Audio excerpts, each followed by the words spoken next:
ये कहानी है एक गैंगस्टर की, जिसका ना किसी ने चेहरा देखा है ना कोई फोटो है उसका।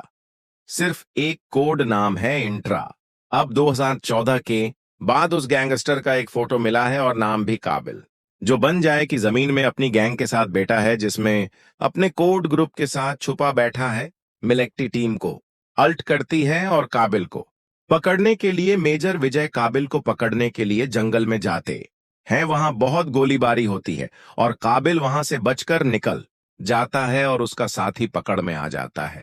मेजर विजय के हाथों पकड़ने के बाद मेजर विजय का प्रमोशन होता है। मेजर विजय की पत्नी सबके सामने अनाउंसमेंट करती है अपने पति के प्रमोशन के लिए और अपने बेटे से अपने पिता के बारे में बधाइयां देने के लिए बोलता है।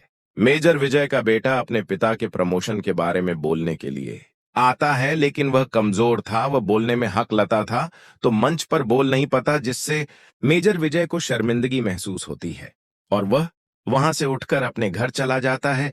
वहां उसकी बीवी व दोनों झगड़ने लग जाते हैं। उसकी बीवी बोलती है, तुम वहां से उठकर क्यों आ गए? तुम्हारा बेटा कमजोर नहीं है, वह कर सकता है। मेजर विजय बोलता है, शर्म आती है मुझे यह बात। उनका बेटा सुन लेता है। अगले दिन मेजर विजय का बेटा हरमल घर के बाहर क्रिकेट खेलने लग जाता है। मेजर विजय को कॉल आता है। उनको बोला जाता है, आपने जिस गैंगस्टर को पकड़ा है उसको छोड़ दे, नहीं तो आपके बेटे को हम पकड़ लेंगे। और बिजी अपने बेटे को ढूंढने बाहर जाते हैं तो उनका बेटा होने वही बाहर खेलता हुआ दिखाई देता है।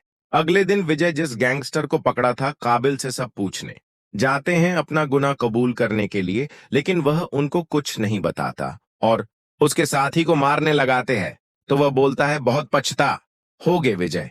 फिर विजय की पत्नी एक शादी में जाती है, वहां विजय का बेटा भी जाता है। तो विजय के बेटे को दो लड़के किडनैप करके अपने साथ ले जाते हैं। फिर बिजी को किडनैपर का फोन आता है। वह बोलता है, तुम मेरे दोस्तों को छोड़ दो, मैं तुम्हारे बेटे को छोड़ दूंगा। लेकिन विजय ऐसा नहीं करता है और उसके बंदों को गोली मार देता है।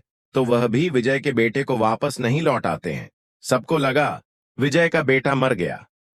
विजय को भी ऐसा ही लगा और उसकी पत्नी को भी। 8 साल बाद मिलिट्री टीम के ऑफिसर को एक ईमेल आई है, कुछ इंडियन जंगल में छुपे हुए हैं। तो वहां जाकर मैं एक एटीएम उन सारे इंडियन को अपने कब्जे में ले लेती है और उनसे पूछताछ करने लगती है। उनमें से एक लड़का, अपना नाम अरमान था। तो विजय पलट कर देखता है और हम बोल से पिता का नाम पूछता है तो वह मेजर विजय बताता है और डीएनए टेस्ट करने पर वह लड़का मेजर विजय कई बेटा ही निकलता है। फिर अपनी पत्नी से मेजर विजय अपने बेटे को मिलने के लिए लाता है तो उसकी पत्नी रोने लग जाती है। उसको देखकर 8 साल बाद मिला है, क्योंकि उनका बेटा विजय को अपने बेटे का रहन सहन कुछ अलग लग रहा था। उसको शक हो रहा था कि यह काबिल है, लेकिन यह किसी गेम के साथ मिला हुआ है। विजय हम्बल से पूछने लगते हैं, लेकिन विजय की पत्नी उसे रोक देती है और विजय नहीं पूछते हैं। फिर एक बम ब्लास्ट होता है तो उसकी जांच करने पर पता चलता है जो लड़के वहां से आए थे उन लड़कों में से ही किसी एक ने कराया है। वाकई में हम्बल उन पाकिस्तानियों के साथ मिला हुआ था। वो पाकिस्तानियों के साथ मिलकर बम ब्लास्ट कर बने के लिए उसने बम लगा दिया था। करनाल विजय बम को ढूंढ रहे थे तो वहां उनका बेटा हम्बल आ जा था। ये विजय को गोली मार देता, ये हो दोनों झगड़ने लग जाते हैं। देशद्रोही आता है, वह विजय को गोली मार देता है। उसके बाद में विजय के बेटे को अपनी मां की बातें याद आ जाती है कि कौन से बढ़कर कोई रिश्ता नहीं होता। तो देशद्रोही को करनाल विजय का बेटा मार देता है और इन दोनों के बीच में उनकी मां शहीद हो जाती है। दोस्तों, एक कहानी आपको अच्छी लगे तो लाइक करें, सब्सक्राइब करें, हमारे चैनल को सब्सक्राइब करें